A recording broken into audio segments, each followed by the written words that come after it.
नमस्कार विद्यार्थी मित्रांनो, आजच्या भागामध्ये मी तुमचं सर्वांचं स्वागत करते। तर आजच्या भागामध्ये आपण 2024ची मराठी या विषयाची पेपर क्रमांक 1ची CTETची प्रश्नपत्रिका सोडवणार आहेत। तर यामुळे आपल्याला परीक्षेमध्ये कोणत्या घटकावरती प्रश्न विचारलेले आहे, प्रश्नाचं स्वरूप हे समजणार आहे। म्हणून आजचा व्हिडिओ हा महत्त्वाचा आहे। व्हिडिओ आवडत असेल तर व्हिडिओला लाईक आणि सबस्क्राईब करायचं आहे। तर आजचा पहिला प्रश्न आहे, पुढील उदाहरणासाठी अनुकूल पर्याय निवडा। मी भाषेवर लक्ष केंद्रित करताना याची दखल घेतो की ते योग्य आहे। तर या प्रश्नाचं योग्य उत्तर असणार आहे पर्याय क्रमांक 4। तर यातून काय होतंय, स्वनिरीक्षण होतंय। मी भाषेवर लक्ष केंद्रित करताना याची दखल घेतो की ते योग्य आहे, म्हणजे इथं आपलं स्वनिरीक्षण आहे। म्हणून या प्रश्नाचं उत्तर असणार आहे स्वनिरीक्षण, पर्याय क्रमांक 4। पुढचा प्रश्न आहे, इयत्ता दुसरीचे विद्यार्थी head and shoulders, knees and toes हे गाणं म्हणतात। गाणं म्हणत असताना ते शरीराच्या त्या त्या अवयवांना स्पर्श करतात।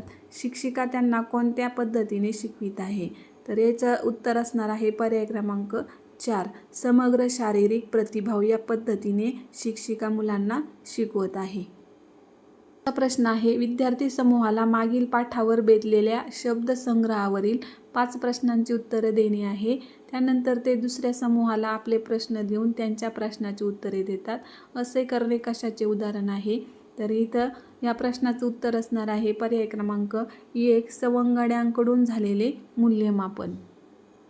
पुढचा प्रश्न आहे, माझी शिक्षिका एका कार्डावर एखादा शब्द किंवा वाक्य मला लिहून देते आणि मी वर्गासमोर अभिनय करून दाखवतो। विद्यार्थ्यांना तो शब्द किंवा वाक्य ओळखायचे असते। विद्यार्थ्यांनी दिलेली उत्तरे आणि त्यांचा अग्रक्रम यासाठी योग्य पर्याय निवडा। तर या प्रश्नाचं योग्य उत्तर असणार आहे पर्याय क्रमांक 1, गतिबोधनात्मक पातळीवर गुंतल्यावर भाषा लक्षात येते। शाळेत येणारे प्रत्येक मूल त्याच्या वयानुरूप चांगल्या प्रकारे भाषा वापर करतात। त्याचं कारण आहे आरमध्ये भाषिक व सांस्कृतिक वैविध्यामुळे त्यांना त्यांच्या क्षमतांचे सादरीकरण करता येत नाही। तर पुढील योग्य पर्याय निवडायचा आहे। तर या प्रश्नामध्ये पर्याय क्रमांक जो विधान जर ए आहे, ए हे विधान बरोबर आहे आणि आर हे विधान काय आहे, चुकीचं आहे। म्हणून या प्रश्नाचं योग्य उत्तर असणार आहे पर्याय क्रमांक 4, ए बरोबर आणि आर काय आहे, चूक आहे। पुढचा प्रश्न आहे, 5व्या इयत्तेतील मंजित शिक्षकांशी, मित्रांशी आणि एका 2 वर्षाच्या मुलासोबत वेगवेगळ्या प्रकारे बोलतो। सामाजिक पर्यावरणात भाषा कशी वापरावी हे मंजितला नीट कळते। भाषेच्या संदर्भात असे मानणे म्हणजेच पर्याय आहे भाषिक वर्तन, नैसर्गिकता, अर्थविन्यास, व्यवहार कुशलता। तर या प्रश्नाचं उत्तर असणार आहे पर्याय क्रमांक 4, व्यवहार कुशलता आहे। एका आईच्या लक्षात येते की मुलगा काही वेळा अशा गोष्टी बोलतो ज्या तिने कधीही त्याच्या भावंडांकडून किंवा मोठ्या माणसांकडून ऐकल्या नाहीत। ती बुचकळ्यात पडते। तिला असे वाटते की मुलाने कुटुंबातील आणि आजूबाजूच्या लोकांच्या अनुकरणातून भाषा आत्मसात केली आहे असे तिला वाटणे म्हणजेच वागणूक। पर्याय क्रमांक 3 ह्या प्रश्नाचं उत्तर असणार आहे। प्रश्न आहे, औपचारिक सूचनांचे वाचन करण्यापूर्वीचे कौशल्य ज्यांच्यामुळे नंतरच्या टप्प्यावर इतर शैक्षणिक कुशलता आत्मसात करता येतात ते म्हणजे उद्दीयमान साक्षरता। पर्याय क्रमांक 1 त्याचं उत्तर आहे। पुढचा प्रश्न आहे, एका आजींना पुस्तकातील गोष्टी आपल्या नातवंडांना वाचून दाखवणे आवडते। यातून मुलांना नवीन कल्पना सुचतात आणि पुस्तकाविषयी माहिती मिळते। नातवंडांना हा उपक्रम आवडतो। हा उपक्रम म्हणजेच संवादात्मक वाचन। पर्याय क्रमांक 4 त्याचं उत्तर आहे। पुढचा प्रश्न आहे, पुढीलपैकी कोणत्या पद्धतीत भाषेतील मूलभूत घटक म्हणजेच अक्षर, स्वन शिकवले जाते? पुढे गेल्यावर स्वनांच्या मदतीने शब्द कसे तयार होतात हे शिकवले जाते। तर ही पद्धत म्हणजे काय आहे? प्रश्नाचं उत्तर असणार आहे पर्याय क्रमांक 3, ऊर्ध्वगामी पद्धती। पुढचा प्रश्न असणार आहे, फोनेटिक शब्दरचनेचा वापर केल्यामुळे अचूक स्पेलिंग लिहिण्याचा वेग मंदावतो आणि कारण आहे आर, लहान वयात मुले पारंपरिक स्पेलिंगच्या ऐवजी आपल्या परीने स्पेलिंग वापरतात तेव्हा अचूक स्पेलिंग लिहिण्याच्या त्याच्या क्षमतेचा वेग मंदावत नाही। याचे कारण शोधा। तर इथं पर्याय आहे ए पर्याय हा चूक आहे आणि आर हा काय आहे, बरोबर आहे। म्हणजे या प्रश्नाचं उत्तर असणार आहे पर्याय क्रमांक 1। पुढचा प्रश्न आहे, एखादी नवीन भाषा शिकवताना त्या भाषेचे वैशिष्ट्यपूर्ण उच्चारण नियमांमुळे मुलांचा आत्मविश्वास कमी पडतो। या अडचणीतून बाहेर पडण्याचा एक मार्ग म्हणजे मध्ये पर्याय क्रमांक 3 हे उत्तराचं येणार आहे, वर्गात अधिकाधिक संभाषण घडेल अशा प्रकारचे उपक्रम राबवणे. चा प्रश्न आहे, भाषा शिकणे हे एका अर्थाने कौशल्य आहे. पर्याय क्रमांक 1 ह्याचं काय असणार आहे, उत्तर असणार आहे. प्रश्न आहे, वाचनांचे प्रकार आणि वाचकांची कृती यांची योग्य संगती शोधा. तर पर्याय क्रमांक 2 मध्ये यांच्या योग्य जोड्या आहेत. पर्याय क्रमांक 2.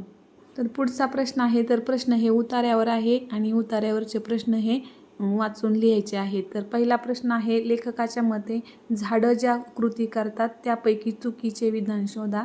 तर चुकीचे विधान शोधायचं आहे पर्यायामधून. प्राणवायू पुरवठा करतात झाडं, त्वचेचे रक्षण करतात, द्रव कण आणि धूळ शोषून घेतात, आणि 4 दम्याच्या त्रासात वाढ. तर पर्याय क्रमांक 4 हे काय असणार आहे, उत्तर चुकीचं असणार आहे. पुढचा प्रश्न आहे, प्रदूषक द्रव्ये वातावरणातून अधिक चोखणे बाजूला सारण्याचे काम कोण करतं. तर पर्याय क्रमांक 3 मध्ये त्याचं उत्तर आहे पाईन व सूचीपर्णी. तर उतार्यात याचे उत्तरं दिलेले आहेत या प्रश्नांचे, ते शोधायचे आणि त्याचं उत्तर तुम्ही लिहायचं आहे. त्यानंतर पुढचा प्रश्न आहे, भरमसाठ या शब्दाचा समानार्थी शब्द काय आहे. तर भरमसाठ या शब्दाचा समानार्थी शब्द भव्य. पुढचा प्रश्न आहे, ती आडवी तिडवी स्वैर पसरलेली असतात या वाक्यातील अधोरेखित शब्दाची जात ओळखा. तर इथे प्रश्न आहे, ती आडवी तिडवी स्वैर पसरलेली असतात या वाक्यातील अधोरेखित शब्दाची जात ओळखा. तर पर्याय आहेत आपल्याला, सर्वनाम तर नाही आहे, त्यानंतर भाववाचक नामसुद्धा नाही आणि क्रियापदसुद्धा नाही, म्हणून हे काय असणार आहे, क्रियाविशेषण अव्यय असणार आहे. पर्याय क्रमांक 1. पुढचा प्रश्न असणार आहे, पुढील विशेषनाम नसलेला पर्याय शोधा. तर पृथ्वी हे काय आहे, विशेषनाम आहे. त्यानंतर पाईन सूचीपर्णी हे सुद्धा काय आहे, विशेषनाम आहे.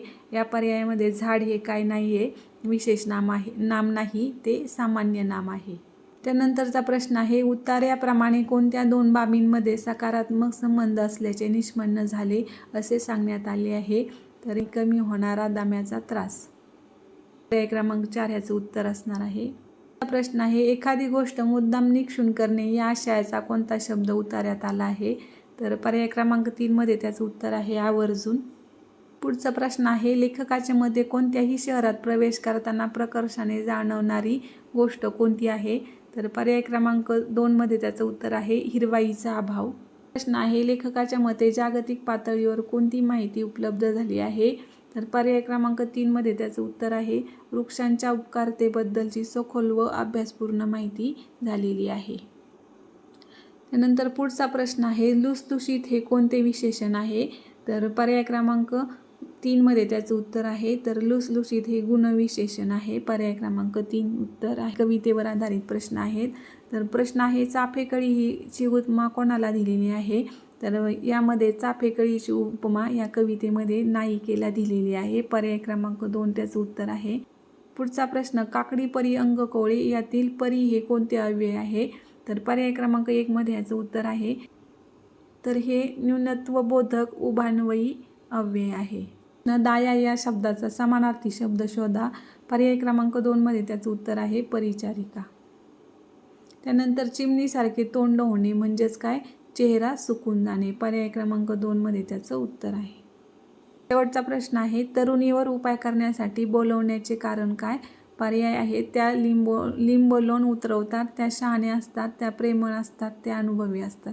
तर या प्रश्नाचं उत्तर असणार आहे पर्याय क्रमांक 3, त्या प्रेमळ असतात. तर अशा पद्धतीने आपण 2024ची मराठी या विषयाची पेपर 1ची प्रश्नपत्रिका पाहिलेली आहे. तर यावरून आपल्याला अंदाज येणारच आहे की कोणत्या स्वरूपाचे प्रश्न यामध्ये विचारलेले आहेत. जर व्हिडिओ आवडला असेल तर व्हिडिओला लाईक आणि सबस्क्राईब करा. धन्यवाद.